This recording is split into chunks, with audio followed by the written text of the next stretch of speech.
Every pink slip is a hidden cornerstone. What if the cruelest rejection of your early 20s became the unshakable foundation of your greatest success?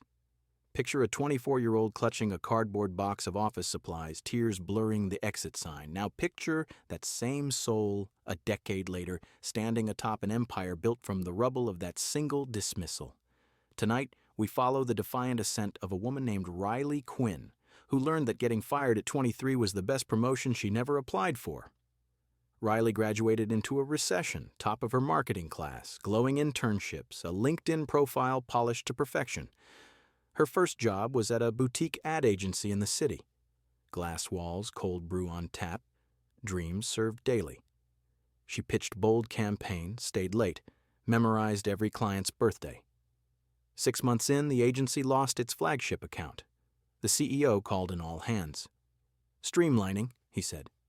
Riley's name was on the list. She walked out with a severance check barely covering rent and a voicemail from her mother. "Everything happens for a reason, honey." Riley wanted to scream. Reason felt like betrayal. She applied to 43 jobs in 2 weeks, ghosted by 39. 4 interviews ended with, "We went with someone more experienced." The word overqualified became a dagger. Her savings dwindled. Her confidence followed. One night, drunk on cheap wine and self-pity, she opened a blank document and titled it, "Why I Deserved Better."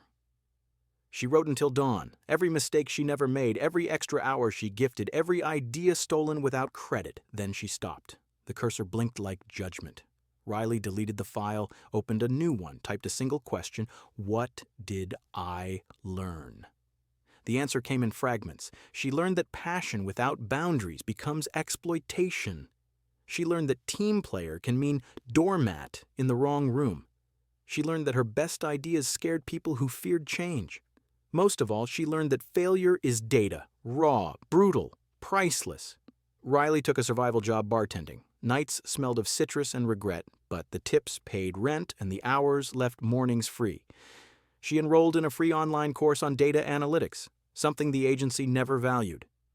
She cold-emailed startups, offering to audit their ad spend for free. One founder replied, "A scrappy fintech app hemorrhaging cash on Instagram." Riley spent a weekend dissecting their funnel. Her report was 20 pages of surgical truth.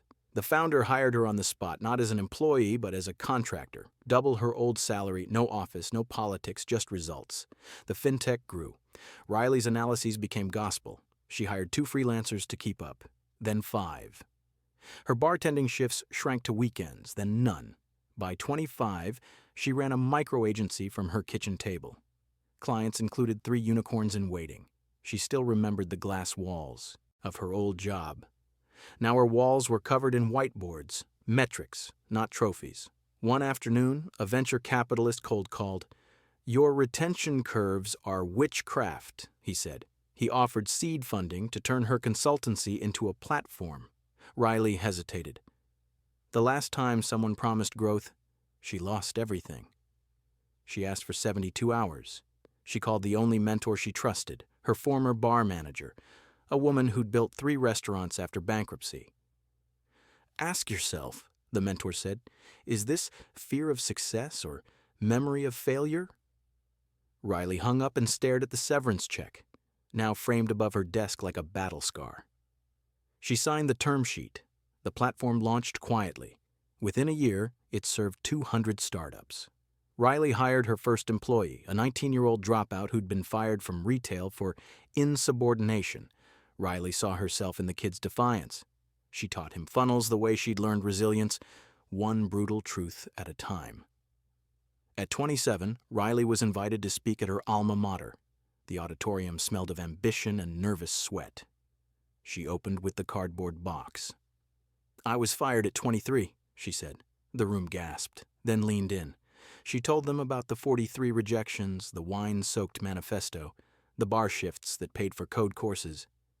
She showed the framed severance check. "This," she said, "is my diploma." A hand shot up. A senior, voice trembling. "What if I get fired next month?" Riley smiled the way scar tissue smiles. "Then you'll finally start learning." The speech went viral on campus forums. Graduates began sending her their own pink slips, digital shrines of early defeat. Riley created a private channel, the Fired Club. Rules were simple. 1. Share the story, no sugarcoating. 2. Extract one lesson. 3. Pay it forward within 30 days. Membership grew to thousands. They swapped job leads, code snippets, therapy discounts. One member, a laid-off journalist, built a job board for the professionally deceased. It became the go-to for second-chance hires. Riley's platform raised a Series A. Investors wanted her to move to Silicon Valley. She refused. "I built this from a city that didn't believe in me," she said. "I'm not leaving the people still proving it wrong." She expanded locally, mentorship pods in co-working spaces, free analytics boot camps in public libraries. She hired only from the Fired Club. Their retention rate embarrassed industry averages. At 29, Riley received an email that stopped her heart. Subject: "We'd like you back." The old agency, now rebranded, desperate for relevance. They offered partner track, corner office, 7 figures. Riley read it 3 times, then forwarded it to the Fired Club with a single line. "Discuss." The replies poured in, laughter emojis, war stories, unanimous advice. "Burn the bridge, build a better one." Riley declined. Politely, she attached her latest quarterly report. Record profits, 0 turnover, a waiting list of clients. Subject line: "Thanks, but I'm busy." That night, Riley stood on her apartment balcony overlooking the city that once spat her out. She realized the firing wasn't a detour, it was demolition. The agency had raised the fragile scaffold of her ego. In the wreckage, she'd built with rebar. Every no since had been mortar. She understood now. Early career failure is a filter, not a verdict. It separates those who need permission from those who grant it to themselves. She opened her laptop and wrote a manifesto, not for clients, but for the 23-year-old carrying the box. You are not the rejection, you are the response. Here is your severance package, whether it's coming or already came. 1. Treat every firing as a performance review from the universe. Ask, what skill did I lack? What boundary did I ignore? What fear did I feed? 2. Build a failure resume. List every rejection, the lesson extracted, the pivot executed. Update it religiously. It will outshine any LinkedIn. 3. Create your own income stream within 90 days of any setback. Freelance, consult, sell digital products. Prove the market wants you even when one employer doesn't. 4. Join or start a Fired Club. Surround yourself with people who've been broken and rebuilt. Their scars are your syllabus.